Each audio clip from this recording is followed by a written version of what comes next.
J'ai passé des semaines à éplucher tout ce qui existe sur le GEO, des vidéos d'experts, des données, des analyses et franchement, c'est le bordel, tout le monde se contredit. Mais j'ai identifié ce qui marche vraiment, les récurrences qui ressortent, les techniques prouvées, mais aussi les erreurs qui peuvent te coûter très cher. Je m'appelle Célien, je cofonde Winoble et on aide les sociétés à avoir plus de leads entrants via le digital. Et depuis quelques mois, tout le monde me pose la question, c'est quoi le GEO et comment en tirer profit? Mais par contre, au lieu de te donner mon intuition, j'ai décidé de faire le boulot à fond. J'ai regardé les vidéos de Neil Patel, Ranch Fishkin, les équipes d'Aref, Kevin Hinding, j'ai lu les articles de Moz et toutes les sources de référence. J'ai décortiqué l'étude de Princeton sur le GEO et j'ai analysé des cas concrets comme Webflow ou des petites sociétés aux États-Unis. Donc dans cette vidéo, tu vas voir ce sur quoi tout le monde est d'accord. Spoiler, pas grand chose. Les techniques qui marchent vraiment avec des preuves, les contradictions entre experts et comment trancher, et ce que toi tu dois faire en 2026. Si cette approche t'intéresse, n'hésite pas à t'abonner et à mettre un commentaire. On essaye de faire de plus en plus d'analyses de ce type. Et allez, c'est parti, on va dans la vidéo. Donc voilà, je suis passé sur mon ordinateur pour que ça soit beaucoup plus simple pour toi de suivre la vidéo. Il y a quelques slides, ça sera plus sympa.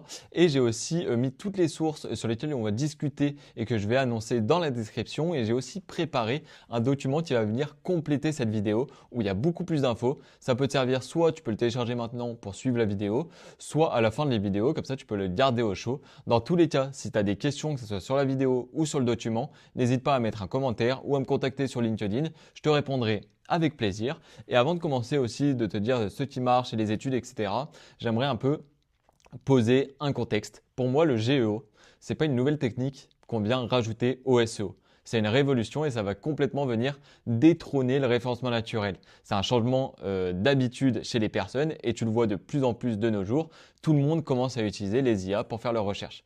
Et ça monte à une vitesse folle. Donc c'est vraiment un changement énorme qui est en train de se produire et c'est pour ça que tout le monde panique, que ce soit les référenceurs qui peuvent perdre leur métier ou les entreprises qui voient mensuellement leur trafic baisser sur leur site internet, tout le monde panique. En quelques chiffres que tu peux voir à l'écran, je change de slide, tac tac, pas, je suis allé trop vite. Déjà, il y a 800 millions d'utilisateurs et je crois que ça a encore augmenté aujourd'hui, mais il y a 800 millions d'utilisateurs actifs par semaine sur ChatGPT. Il y a 1,5 milliard de requêtes par mois. Il y a 60% des recherches Google qui n'aboutissent plus à un clic et certains sites, selon le secteur bien sûr, ont perdu 40% de leur trafic à cause du GEO. C'est énorme. Donc les chiffres sont plutôt énormes et attention, il y a 6 mois, les statistiques n'étaient pas du tout les mêmes et dans 3 mois, cette vidéo sera déjà périmée. Ça va à une vitesse folle. C'est pour ça que tout le monde panique. Alors forcément, tout le monde se dit, c'est quoi la solution? Comment avoir des leads grâce au GEO et comment ne pas perdre son trafic actuel? Et aussi comment perdre son métier pour certains. Mais là, et c'est là bien sûr, tu t'en doutes que c'est le bordel complet. D'un côté, il y a Neil Patel qui va dire quoi? Qui va dire que le SEO classique est mort, il faut être là où les gens cherchent. Ou il y a Ranch Fishkin qui va dire que attention aux effets d'annonce, on est dans une bulle IA. Donc voilà, ne pas spéculer dessus. Il y a aussi des personnes comme les chercheurs de Princeton qui vont dire attention, nous, on a 3 techniques qui marchent, donc voilà, ça marche scientifiquement, c'est prouvé. Et il y a aussi d'autres personnes qui vont dire oubliez toutes ces techniques, faites juste du bon contenu, ça passe, etc. Donc maintenant, t'y croire. Qu'est-ce qui marche vraiment? Qu'est-ce qui ne marche pas? Et c'est très dur de faire la part des choses vu la quantité d'infos qu'on reçoit tous les jours, toutes les semaines, etc. Donc voilà, j'ai tout analysé, j'ai trouvé ce qui revient un peu partout, sur ce sur quoi tout le monde est d'accord et aussi ce sur quoi tout le monde se contredit. Bon, déjà, c'est quoi le GEO exactement? Ou même peut-être tu es là et tu sais même pas de quoi on parle depuis le début de la vidéo. Donc on va poser les bases rapidement. Le GEO, déjà en anglais, c'est Generative Engine Optimization. Donc en clair, c'est optimiser ta présence pour être cité par les IA génératives, ChatGPT, Gemini, Perplexity ou d'autres. Et tu vas croiser plein d'autres termes. AEO, AIO, LLMO. Mais attention, toutes ces variantes ont entre guillemets le même concept à des degrés différents. Donc personne n'est d'accord sur le nom, mais tout le monde parle de la même chose. Comment faire pour qu'une IA te recommande quand quelqu'un pose une question dans ton secteur? Et c'est ça la vraie question. Et comment ça marche techniquement? Donc l'IA va décomposer ta question en sous-questions. Elle cherche des infos sur le web et elle va sélectionner les meilleures sources pour construire une réponse claire et va citer ces sources. Donc nous, on va vraiment s'intéresser à la troisième étape, comment faire pour que l'IA te sélectionne. Et c'est ça, bien sûr, le plus important, c'est comment être dans la réponse de l'IA. Donc maintenant, avant de répondre un peu à cette question, est-ce que ça vaut le coup de faire du GEO et de délaisser le reste? Est-ce que ça vaut le coup? Est-ce qu'il y a vraiment des chiffres impressionnants? Donc on va voir quelques chiffres. Donc voilà, avant de parler optimisation, il faut regarder la réalité des chiffres que tu peux voir à l'écran parce que c'est là que ça devient intéressant. Le trafic des modèles d'IA versus Google. Range Fishkin a publié des données en janvier 2026 et Google fait 210 fois plus de recherches par jour que ChatGPT. Donc attention, là tu vas me dire que ça ne sert plus à rien de faire du GEO. ChatGPT, attention, on n'a même pas autant de recherches quotidiennes que DuckDuckGo. Donc voilà, si tu connais. Donc si quelqu'un te dit oublie Google, fais que du GEO, que du ChatGPT, méfie-toi quand même un peu, c'est pas encore le cas. Sauf que, comme tu peux voir à l'écran, la qualité de conversion, 14,2% pour les IA, 2,8% pour Google. Et c'est là qu'il y a un énorme changement, c'est que les personnes font bien plus confiance à une réponse de ChatGPT qu'à Google. Et c'est logique parce que ChatGPT, entre guillemets, il te comprend selon ta question. Donc voilà, ça a 5 fois plus de conversion, ça c'est une source de Kevin Hinding. Donc c'est un volume plus faible, mais une qualité très élevée. Et c'est là que ça joue. Et attention, la balance sur le volume est en train de changer petit à petit. Il y a aussi un exemple que j'aime bien, c'est l'exemple concret de Webflow. Josh Grant, qui est VP Marketing chez Webflow, a partagé quelques données. Aujourd'hui, c'est 90% de leurs sign-up qui proviennent du GEO. Donc voilà, ils ont presque plus de sign-up grâce au SEO, uniquement grâce aux IA et à ChatGPT. Même chose pour Tally, ça provient, Tally qui est un SaaS pour des forms, Tally ont leur source numéro 1 de sign-up via ChatGPT. Donc voilà la réalité des chiffres en 2026, c'est que pour l'instant le volume est plutôt faible, mais la qualité de conversion est juste énorme. Donc voilà, ce n'est pas une révolution du jour au lendemain, c'est un changement structurel et maintenant on va voir ce qui marche vraiment. On va commencer par la seule étude entre guillemets sérieuse, scientifique sérieuse sur le sujet. C'est l'étude de Princeton. Des chercheurs de Princeton, Georgia Tech et d'autres universités ont testé 9 techniques différentes sur 10 000 requêtes. L'objectif, c'était de voir ce qui augmente vraiment ta visibilité dans les moteurs IA. Et il y a eu 3 techniques qui se sont démarquées clairement et elles augmentent ta visibilité sur les IA de 30 à 40%. Donc voilà, je change de slide encore une fois. Donc là, tu peux voir les 3 techniques. On va commencer par la première technique, c'est de citer des sources autoritaires. Ça veut dire que dans tes blogs, dans ton site internet, sur tes différentes pages, c'est de citer des sources autoritaires. Quand je dis sources autoritaires, c'est soit des études de statistiques sur des sites énormes connus, des études universitaires, des rapports gouvernementaux, des recherches académiques. C'est des sources avec un sérieux derrière. Et donc ça, ils disent de mettre 5 à 7 citations tous les 1000 mots. Donc c'est plutôt énorme avec des liens directs et ça peut augmenter plus de 100% ta visibilité sur les IA. Pourquoi? Parce que les IA vont faire confiance au contenu qui s'appuie sur des sources solides et vérifiables. C'est-à-dire que si tu fais un contenu avec des sources que tu renvoies sur des sites entre guillemets miteux, l'IA va juste se dire non, ce site n'est pas fiable, donc il faut vraiment essayer de trouver des sources ultra fiables. La technique 2, ça va être d'intégrer des statistiques avec attribution, donc de les citer, des données chiffrées, des pourcentages, des infos, vérifiables, toujours avec des sources et aussi des dates associées. Et il faut que ça soit le plus mûr possible. Les modèles IA, ils adorent les informations quantifiables, c'est factuel et c'est vérifiable. Donc voilà, par exemple, je vais prendre le cas de Quentin FitLife qui a fait un article sur les meilleurs protein whey, donc qui est à jour en 2026 et il a mis des stats très précises avec des pourcentages de protéines par marque, des prix au kilo, etc. Résultat, pour une personne presque inconnue, il a été cité massivement par ChatGPT, mais face à des énormes du marché. Donc en fait, ça a complètement boosté son acquisition digitale grâce au GEO. La technique 3, c'est de citer des experts dans tes contenus. Ça veut dire d'incorporer des citations directes de personnes reconnues sur ton sujet. Bien sûr, avec une attribution claire pour que Google et ChatGPT comprennent que c'est une quote. Les systèmes IA extraient fréquemment les quotes comme des preuves d'autorité et ça peut complètement changer ton trafic et te booster ton GEO. Donc voilà, le récap des 3 techniques de Princeton, c'est de citer des sources autoritaires, intégrer des statistiques avec attribution et date, et c'est de citer des experts dans vos contenus. Comme ça, en fait, ça montre vraiment une source de crédibilité énorme pour le contenu que tu vas publier sur ton site internet. Mais attention, il y a un truc important que les personne oublie de mentionner, c'est que l'étude a aussi testé ce qui ne marche pas. Et c'est par exemple la technique de bourrer son contenu de mots-clés ne marche plus. Ça, c'est l'ancien temps. Ça ne marche plus du tout et ça peut même te faire perdre énormément de trafic. Par contre, j'aimerais préciser quelque chose sur cette étude, c'est qu'elle a été réalisée par environnement contrôlé. Ça veut dire que les chiffres qui sont annoncés ici sont peut-être un petit peu optimistes. Mais bon, c'est la seule étude entre guillemets sérieuse sur le sujet, mais tu peux la prendre avec un petit peu de recul. Maintenant qu'on a vu l'étude de Princeton, on va voir ce que tous les experts disent et les points sur lesquels il n'y a aucun débat. Les points sur lesquels tout le monde est d'accord et qu'il n'y a pas de débat tout simplement. Donc il y a 6 points de consensus. Tac, tac, tac, je suis allé trop vite. Le premier, le consensus 1, c'est l'accessibilité et critique. Si les robots des IA ne peuvent pas parcourir ton site, tu n'existes pas pour eux. Ça paraît évident, mais Nathan Gotch a montré que des dizaines de sites bloquent les robots des IA sans le savoir.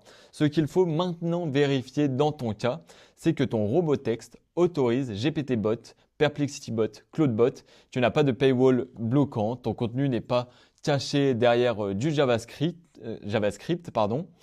Il y a aussi Cloudflare qui a changé sa configuration par défaut récemment pour bloquer les robots des IA. Et si tu l'utilises, vérifie ça dès maintenant parce que ça peut complètement débloquer et te débloquer. Le consensus 2, c'est la structure du contenu compte énormément. Tous les experts le disent, les IA favorisent massivement les contenus bien structurés. Ce qui marche, c'est bien sûr comme le SEO, une hiérarchie claire, H1, H2, H3, tous les HN, avec des bullet points très propres et des listes propres, avec beaucoup de tableaux, avec des données de plus en plus que ça soit très visuel, alors qu'avant c'était des bourrages de mots-clés. Maintenant, il faut que ça soit le plus simple possible. La réponse aussi le plus haut, c'est-à-dire que par exemple, si tu écris un contenu, il faut que la réponse soit en haut du blog directement parce que l'IA va directement s'arrêter sur ce que tu dis en premier. Et après le contexte et après le format FAQ à la fin.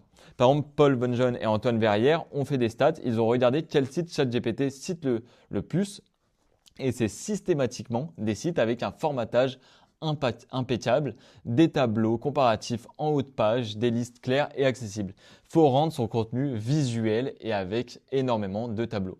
Maintenant, le consensus 3, c'est la fraîcheur du contenu est surpuissant et tous les experts sont unanimes là-dessus. C'est par exemple d'Aref qui ont analysé 17 millions de citations IA. Le contenu cité par l'IA est 26% plus frais que le contenu qui rank sur Google. C'est juste énorme. Donc, tactique concrète, c'est de juste changer tes contenus les plus performants avec la date et mettre l'année dans tes titres. Par exemple, les 25 meilleures protéines whey en 2026 va battre les 25 meilleures protéines whey. Parce que c'est frais et c'est simple en plus pour toi de mettre à jour tes contenus. Donc voilà, si tu peux même mettre le mois, ça veut dire janvier 2026, c'est encore mieux. Le consensus 4, bien sûr, c'est les mentions tierces sont plus importantes que ton propre site. C'est ça que la vérité que personne ne veut entendre, c'est que la majorité des mentions des marques dans les IA viennent de sites tierces, pas du site de la marque elle-même. C'est-à-dire que si quelqu'un va chercher une réponse dans ton secteur, ça va être sûrement un autre site qui va te citer et pas ton propre site. Donc ça va être important d'avoir des mentions tierces de qualité et de forte autorité parce que c'est eux qui vont te citer et c'est pas ton propre site. Tout simplement, tu dois être présent là où ton audience cherche, donc c'est sur les sites à forte autorité. Par exemple, tu dois être présent sur Reddit avec 46,7% des sources de Perplexity, sur YouTube qui est la source numéro 1 citée par les IA génératives, et dans les articles de classement, de comparaison et sur les plateformes par exemple d'avis, de Trustpilot, etc. C'est très important d'aller se montrer, d'être visible sur d'autres autorités que ton propre site.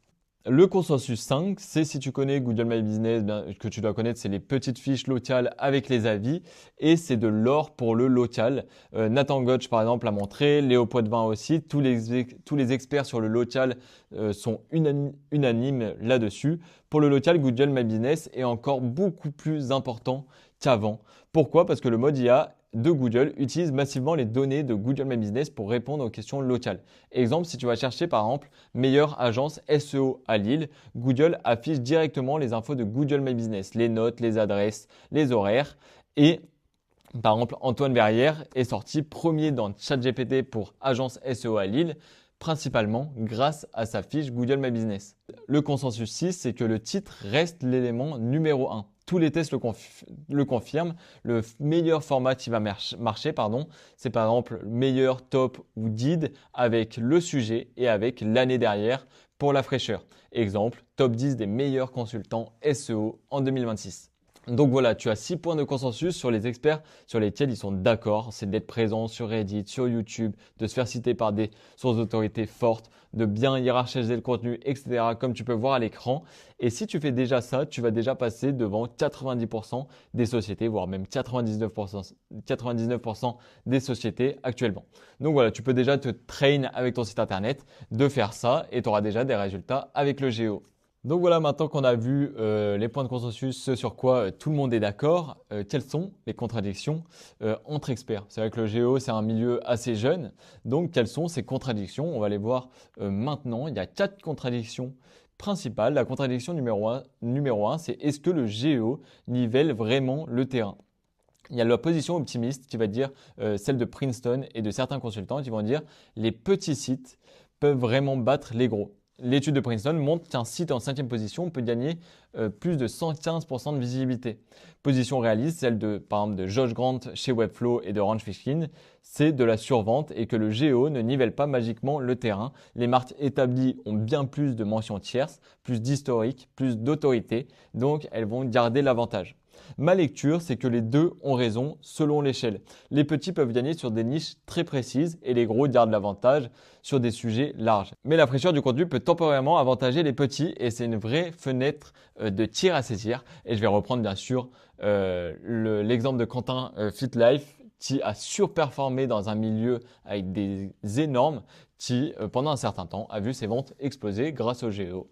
Donc voilà, la fraîcheur du contenu, je pense que c'est vraiment une bonne technique pour le Géo. La contradiction 2, c'est faut-il une stratégie séparée par plateforme? Position 1, certains consultants, chaque plateforme a ses références. ChatGPT aime Wikipédia, Perplexity aime Reddit. Il faut optimiser pour chacune. Position 2, c'est Josh Grant par exemple et le consensus émergent. Non, si tu posais de la réponse la plus précise et la plus répétée en ligne, les engines s'adaptent à toi. Focus sur ChatGPT parce que c'est là où il y a le plus d'utilisateurs, le reste suivra. Ma lecture, c'est que Josh a raison. Ne t'éparpille pas, concentre-toi ce qui fonctionne partout.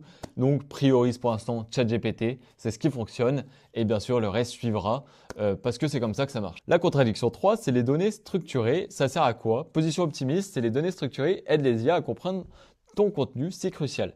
Position sceptique, celle d'Antoine et de plusieurs praticiens, on rank très bien sans. Ça prend 2 secondes à générer avec l'IA, autant le faire, mais c'est pas ça qui change tout. Ma lecture, fais-le parce que c'est rapide, mais ne compte pas dessus comme facteur principal. C'est un petit plus, c'est pas un pilier. La contradiction 4, c'est les recherches sans clic, c'est une catastrophe ou opportunité. Position pessimiste, celle de beaucoup d'éditeurs qui vont dire c'est la fin, on perd 40% de trafic, le modèle économique du web est mort, les IA compagnies nous volent notre contenu. Position optimiste, celle de Josh Grant et Neil Patel, qui vont dire que les recherches sans clic ne sont pas un problème, c'est les réponses ne sont pas un problème d'attribution, c'est les réponses IA influencent la préférence avant que l'attention soit mesurable. Donc c'est de la notoriété avant que l'achat soit déclenché et le trafic venant des IA converti, comme on a vu, 5 fois plus, donc c'est juste énorme. Ma lecture, c'est que les deux ont raison, mais à des échelles de temps différents. Le court terme, oui, c'est dur, le trafic baisse, c'est réel. Par contre, le long terme, c'est que le trafic qui reste convertit mieux et tu dois t'adapter à ton modèle. Si tu vis de la pub au CPM sur du volume, tu es en difficulté. Si tu génères des prospects pour une offre B2B, tu vas t'en sortir. Donc voilà, on a vu les consensus, les contradictions, ce qui marche, les techniques, les données, etc. Tu as déjà plein de ressources pour te faire ton propre avis sur le Géo. N'hésite pas, comme d'habitude, si tu es toujours là, à mettre un petit like, ça serait vraiment un plaisir, à t'abonner, on sort pas mal de contenu. Donc, on peut continuer la vidéo. On va voir ce que ça donne concrètement et ce que toi, tu peux faire en 2026. un chat simple avec que du concret. Donc je change de slide encore une fois. Donc l'étape 1, c'est les fondations. 2 à 3 jours de boulot. Vérifie déjà que les robots des IA peuvent parcourir ton site. Ajoute des citations, des stats et des quotes d'experts à tes 10 pages les plus importantes avec la plus forte autorité et mets à jour tes titres avec l'année 2026. Optimise ton Google My Business si tu as une dimension locale et j'ai sorti des vidéos sur le sujet, donc n'hésite pas à aller voir. Et c'est le minimum syndical. Si tu fais que ça, tu es déjà devant la majorité parce que personne ne fait rien. Donc voilà. L'étape 2, c'est de repenser ta stratégie de contenu. Il faut penser différemment. Les questions posées aux IA sont 5 fois plus longues que les recherches Google. Normalement, pour le SEO, tu vas te concentrer sur des mots-clés. Là, pour les IA, tu peux te concentrer sur des prompts, donc sur des questions beaucoup plus longues. En moyenne, c'est 60 mots pour une question sur les IA, contre 3,5 mots sur Google. Par exemple, je vais prendre l'exemple sur nous. Création de site internet, c'est un mot-clé ultra puissant pour Google. Par contre, sur ChatGPT, il n'y a pas une personne qui va taper création de création de site internet. Création de ChatGPT, ça serait plutôt énorme, mais création de site internet.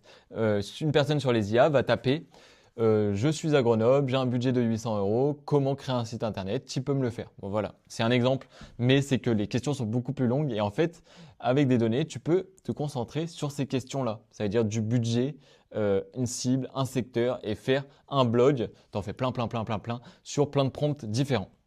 Donc voilà, là, il y avait vraiment, tu peux faire une implication directe. C'est par exemple, à chaque fois que tu as un client, un prospect qui va te poser une question en appel de vente, tu te le notes, tu crées un contenu dessus et ça va aider les prompts à mieux cerner ta question et à te faire ressortir sur les IA.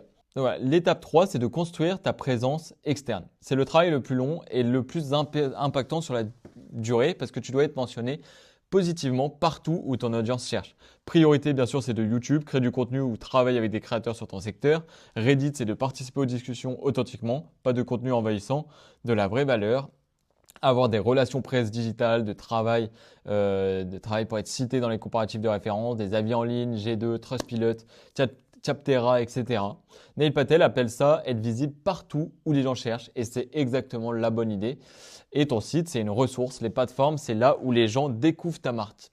Donc en fait, les personnes vont aller sur les fortes autorités et vont aller sur ton site internet après pour que toi, tu fasses ton boulot de conversion.